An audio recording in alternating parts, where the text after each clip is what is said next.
네, 테디는 현재 더 블랙 레이블의 수장이자 그리고 YG의 전 프로듀서로 잘 알려져 있지만 사실 그도 한땐 아이돌이었어요. 일단 시간을 96시즌으로 되돌려 보자고요. 국내 음악 시장을 크게 뒤흔든 서태지와 아이들이 해체를 알린 그해 3월, 양현석 아저씨 흑인 음악 레이블 현기획을 설립한 뒤 곧바로 뉴잭 스윙을 표방한 그룹 킵식스를 선보입니다. 하지만 킵식스는 대중의 철저한 외면 속에 1집을 끝으로 소리 소문 없이 사라졌고, 이 실패를 계기로 양현석 형님은 결심합니다. 판을 아예 새로 짜야겠다고요. 그래서 회사 이름도 현기획에서 MF 기획으로 바꾸고 경영은 친동생 양민석 아저씨한테, 음악은 이현도 아저씨한테 공동 프로듀싱을 제안하죠. 그렇게 탄생한 MF 기획의 첫 번째 아티스트가 바로 진우션입니다. 데뷔 앨범부터 수록곡 가솔린과 말해줘 등으로 리얼 초대박을 터뜨린 이들의 성공은 신생회사에 막대한 돈을 안겨준 것 이상의 의미가 있었어요. 흑인 음악으로 대중한테 다가가고자 했던 양현석 아저씨한테 제작자로서의 엄청난 자신감을 심어줬거든요. 이 기세를 몰아 진우션이 가요계를 휩쓸던 90년대 후반, 그들에 이은 또 다른 그룹을 런칭하기로 합니다. 그게 바로 테디가 속한 그룹 원타임이었죠. MF 패밀리에서 파생된 원타임의 리더 테디의 초창기 포지션은 프로듀서 겸업이 아닌 그냥 래퍼 하나였어요. 왜냐면 당시 YG엔 페리라는 1티어 인하우스 프로듀서가 떡하니 있었고, 또 같은 팀 멤버 송백경이 곡 작업에 보다 적극적으로 임했거든요. 그래서 1집 활동까지는 팀의 래퍼로서 묵묵히 활동했어요. 근데 1집 활동을 마치고 난 테디는 곰곰이 생각하다가 스스로한테 이런 질문을 던졌대요. 이거 어차피 내가 하는 음악인데 내 느낌이랑 얘기 좀 버무리면 안 되나? 특히나 이 형님은 미국 물 먹고서 한국에 온 거라 래퍼들이 자기 음악에 직접 참여하는 걸 당연시 여겼을 테니 더욱이 그런 생각이 앞섰을 거예요. 해서 음악적 멘토이자 당시 동거인이었던 페리한테 어깨너머로 곡 만드는 법을 배우기 시작했고, 이때 처음으로 프로듀싱이란 영역에 눈을 뜹니다. 그렇게 2집부터 작사, 작곡, 편곡 과정에 참여하기 시작하더니 3집 무렵에 와선 어느덧 팀의 전담 프로듀서라 해도 될 만큼 팀 음악 전반을 이끌었어요. 심지어 회사의 핵심 프로듀서 페리보다 더 비중 있게요. 그만큼 테디의 실력은 날이 갈수록 발전했고, 이제는 히트곡도 제법 뽑아낼 줄 아는 히트메이커라 불려도 손색이 없는 프로듀서로 성장했습니다. 특히 4집의 핫뜨거 위다우츠 같은 트랙들은 특유의 뽕기 있는 리듬과 세련된 사운드의 조화가 돋보였고, 캐치한 멜로디와 중독성 있는 훅은 상업적인 코드와도 절묘하게 맞아떨어졌죠. 그 밖에도 진우션은 AO와 전화번호, YG 패밀리의 멋쟁이 신사 등 같은 레이블 식구의 작업물들도 베스트셀러로 만든 테디였습니다.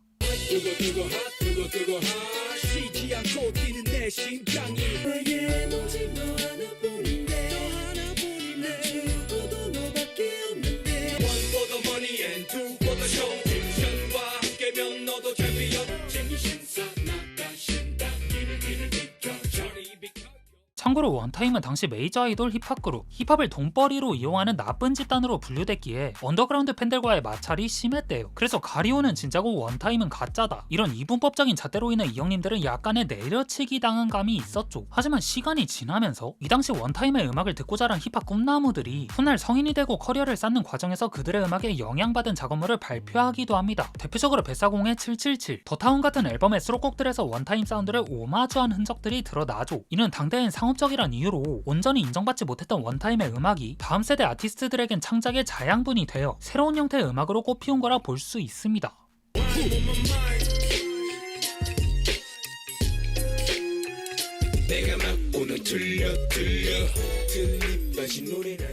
자, 다시 원타임 얘기로 돌아와서 이 형님들은 5집 활동을 끝으로 휴식기에 들어가요. 멤버 오진환의 군입대로 약 3년의 공백이 생긴 건데요. 그리고 그 형님이 군복무를 마치기 전까지 다른 멤버들도 밥 먹고 살아야 하니까 저마다의 플랜을 짜기로 하죠. 송백경은 혼성 힙합 그룹 결성을, 데니와 테디는 각각 솔로 활동을 예고하면서 원타임과 분리된 새로운 챕터로 들어설 준비를 했어요. 근데 여기서 테디 형님은 처음 계획과는 다르게 솔로 앨범을 제작하지 않고 아예 프로듀서로 전향하기로 맘먹죠. 무대에서 춤과 노래를 선보이며 팬이랑 호흡을 맞출 때도 행복하지만 성격상 앞에 서기보단 뒤에서 받쳐주고, 본인이 만든 음악을 재능 있는 가수들이 소화했을 때 더 큰 행복감을 느꼈기 때문이었는데요. 그렇게 플레이어에서 프로듀서로 완전히 탈바꿈한 테디는 첫 번째 프로듀싱 대상으로 세븐을 택하죠. 세븐은 휘성, 거미, 빅마마 등 YG의 실력파 R&B 발라드 가수들이 주류 시장에서 두각을 드러내던 2000년대 초반, 회사에서 무려 4년을 공들여가며 키운 아티스트였어요. 잘생긴 외모와 길쭉길쭉한 피지컬, 여기에 댄스부터 발라드, R&B까지 폭넓게 소화할 수 있는 제임스 밀러 버금가는 육각형 플레이어 세븐은 데뷔 초부터 기대를 잔뜩 받은 상태에서 커리어를 출발했죠. 하지만 커리어 초반엔 아직 덜 다듬어진 보컬과 애매한 음악적 방향성으로 인해 약간 어중간한 포지션에 머물던 세븐을 한 단계 끌어올린 건 이 집의 조타수였던 테디였어요. 일단 테디는 세븐의 전반적인 능력치를 쭉 스캔한 다음 어느 정도 파악한 뒤 그에 알맞은 스타일을 골라 입혔죠. 이 친구가 허우대도 좋은데 춤이랑 노래도 좀 치니까 그 매력을 극대화할 수 있는 곡을 써서 갖다 준 거예요. 당시 최고의 스타였던 어셔를 레퍼런스로 잡고 신나면서도 끈적끈적한 R&B를 채택하면서 세븐의 보컬을 리드미컬한 비트와 클럽 사운드로 포장한 테디는 대중과 장르팬 모두에게 어필할 만한 지점을 형성했고 이번에도 여지없이 히트시키는 데 성공했습니다.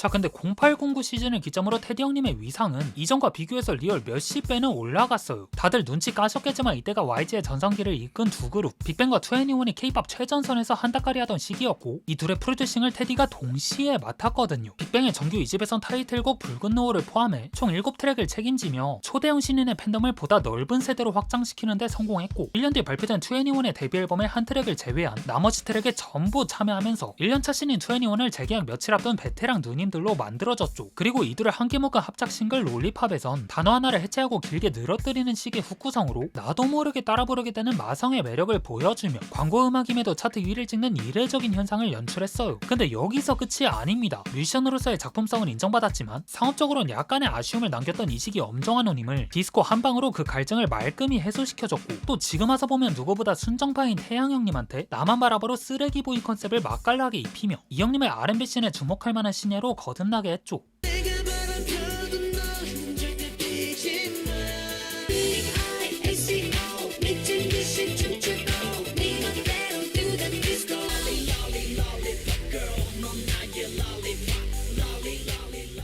근데 여기서 놀라운 건 이 모든 성과를 불과 1, 2년 만에 이뤄냈다는 점이에요. 대중이 원하는 걸 파악하고 그걸 음악으로 구현하는 데 있어 그냥 도가 튼 거죠. 근데 이 급성장의 배경엔 전문 프로듀서로 포지션을 갈아탄 테디의 마음가짐과 깊은 관련이 있어 보입니다. 일단 이 형님은 비트를 찍기 전에 하나의 옷을 디자인한다 마인드로 작업에 들어간대요. 그러니까 아티스트의 개성과 성향을 진단한 다음 그에 맞는 치수를 재고서 원단 소재를 골라다가 프로그래밍으로 만들어서 그들에게 입히는 거죠. 아까 말했던 세븐의 사례처럼요. 여기에 비즈니스적으로도 접근해서 이젠 단순히 음악만 잘 뽑는다고 성공할 수 없는 시대란 걸 양현석 아저씨와 일찍이 눈치 깠기에 곡 하나를 만들더라도 비주얼까지 포함한 전체 그림을 책임지는 나무보다 숲을 보는 프로듀서가 돼야 한다는 자세로 작업에 임했다 하고요. 그래서인지 이 시기 테디가 매만진 곡들은 유독 개성 넘치는 YG 아티스트들의 체형에 맞으면서도 그 안에 YG만의 공통된 애티튜드와 에너지가 담긴 가사와 사운드로 일종의 YG란 음악 브랜드를 구축한 것 같았어요. 굳이 말로 설명하지 않아도 느낌으로 충분히 감이 오는 그런 YG의 음악적 색깔을요.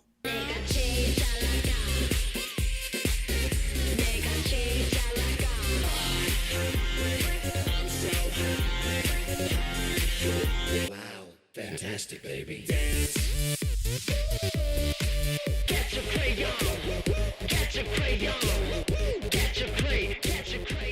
이처럼 전자음악과 힙합을 기본 골격으로 날카롭게 찌르는 신시사이저와 강렬한 베이스라인이 어우러진 사운드 그리고 자신감으로 똘똘 뭉친 주체성 짙은 가사는 당시 K-POP 시장에서 그 어떤 음악과도 또렷하게 구별되는 막강한 존재감을 과시했습니다. 하지만 다들 아시다시피 테디는 이런 사운드 빵빵한 음악에만 두각을 보이지 않았어요. 때론 감정을 섬세하게 건드리는 음악으로도 많은 사람들의 마음을 훔쳤죠. 대표적으로 태양을 나쁜 남자에서 순애나무로 만든 눈, 코, 입 GD의 카랑카랑한 목소리 뒤에 숨어있던 여린 음색을 끄집어낸 미싱유 타블라의 열꽃이 떠오를 만큼 처절한 패배자의 감성을 직선적으로 담을 누적 강한 인상 뒤에 감춰진 2NE1의 연약함을 들춰낸 롤리처럼 테딘 각 아티스트의 캐릭터를 입체적으로 형성하는 동시에 YG의 음악이 한쪽으로 치우쳐지지 않단 걸 증명했어요. 이는 테디가 YG의 총괄 음악 감독으로서 꽤나 넓은 스펙트럼을 갖추고 있고 다양한 감정선을 음악으로 조명하는 데 있어서 탁월함을 드러낸 순간이었다 볼 수 있죠.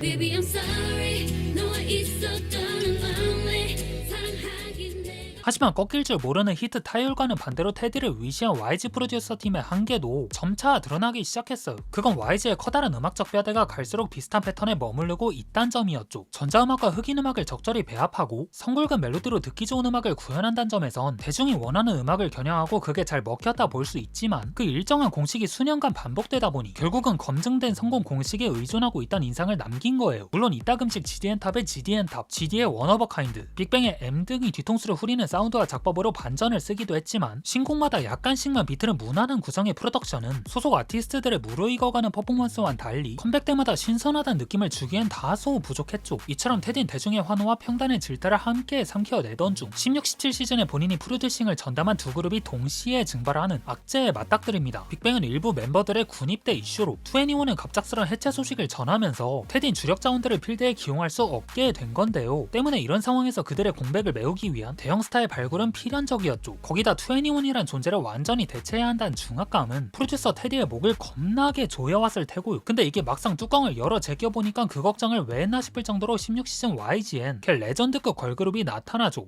붐바야 야야야 붐바야 휘바람 휘바람 바람 바람 테디는 회사 내부가 크게 흔들리고 있었던 만큼 블랙핑크에게 실험적인 스타일을 입히기보단 선배그룹 빅뱅과 2NE1의 음악적 레거시를 계승하는 쪽을 택했어요. 트랙과 EDM을 기반으로 한 묵직한 사운드와 블록버스터식 편곡을 결합한 YG 타입시트를 따르고 2NE1의 빈자를 메우려는 듯한 그들과 똑닮은 음색과 창법은 좀 더 상큼해진 2NE1을 보는 것 같았죠. 근데 아는 맛이 진짜 무서운 거라고 블랙핑크는 테디의 장인 맛집 레시피에 따라 안정적인 퍼포먼스를 기반으로 각자의 역할을 충실히 소화해내며 데뷔와 동시에 거물급 스타가 될 수 있었어요. 거기에 더해 명확한 리더가 센터가 없으면서도 다국적 멤버로 이루어진 독특한 멤버들의 포지셔닝과 강한 개성과 세련미를 동반한 이누님들의 비주얼과 캐릭터는 이들을 글로벌 팝 시장으로 빠르게 안착시켰죠. 여기에 더해 세계 최대 규모의 음악 페스티벌 중 하나인 코첼라의 헤드라이너가 된 것은 물론 빌보드 200 K-팝 걸그룹 역대 최고 순위 달성, 글로벌 럭셔리 브랜드와의 파트너십 체결 등등 블랙핑크는 방탄과 더불어 K-팝이 하나의 소프트 파워가 될 수 있음을 몸소 증명해낸 그룹이 됐습니다. 우리 사랑은 불장난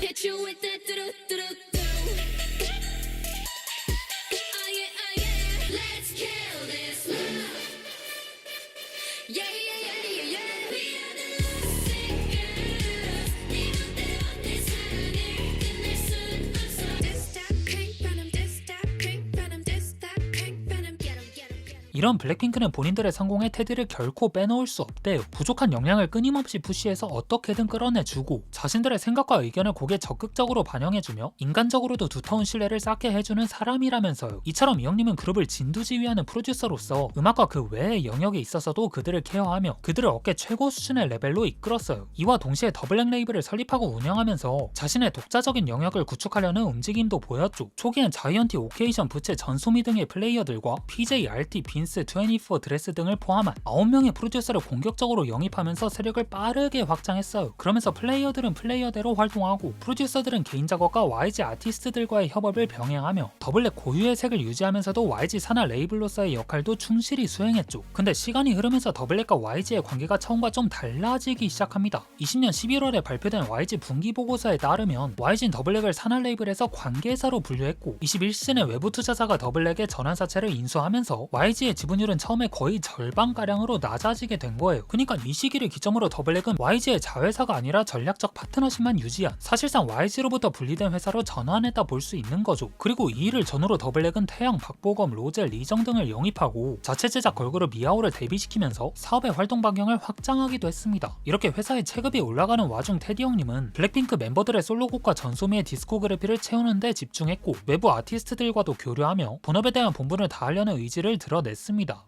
I love you and me dancing in the moonlight nobody can see fast forward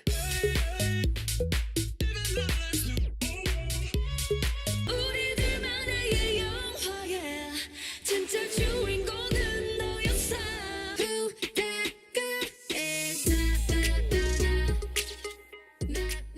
네, 그리고 이제 테디는 더블랙 레이블의 수장으로서 자신이 만든 판을 한층 더 키우려는 움직임을 보이고 있습니다. 점차 블랙핑크의 영향권에서 벗어나 독자적인 색을 찾아가는 미아오, 1년간 수납된 뒤 오랜만에 방출된 예정인 전소미, 비주얼만으로도 압도되는 혼성그룹 올데이 프로젝트, 그리고 완전체로 돌아오는 블랙핑크 출격까지 25시즌을 아주 그냥 본인들 걸로 만들 작정으로 보이죠. 특히 혼성그룹인데도 열애설 1도 안 날 것 같은 오직 실력과 개성만으로 뽑은 것 같은 올데이 프로젝트는 앞으로도 더 주목해볼 만한 것 같습니다. 뮤비 때깔이나 곡 때깔이 그냥 너네들이 지금 K-팝 시장 뒤흔들고 오라는 테디 형님의 지령이 떨어진 것만큼의 퀄리티를 담보하고 있거든요. 자본력은 빵빵하니까 나가서 찍고 오란 느낌으로다가요. 네, 뭐 아무튼 전 앞으로 다가올 그들의 더 많은 플랜들이 어떨지 방구석에서 기대해보며 오늘 영상은 여기서 마치고 전 다음에 올게요.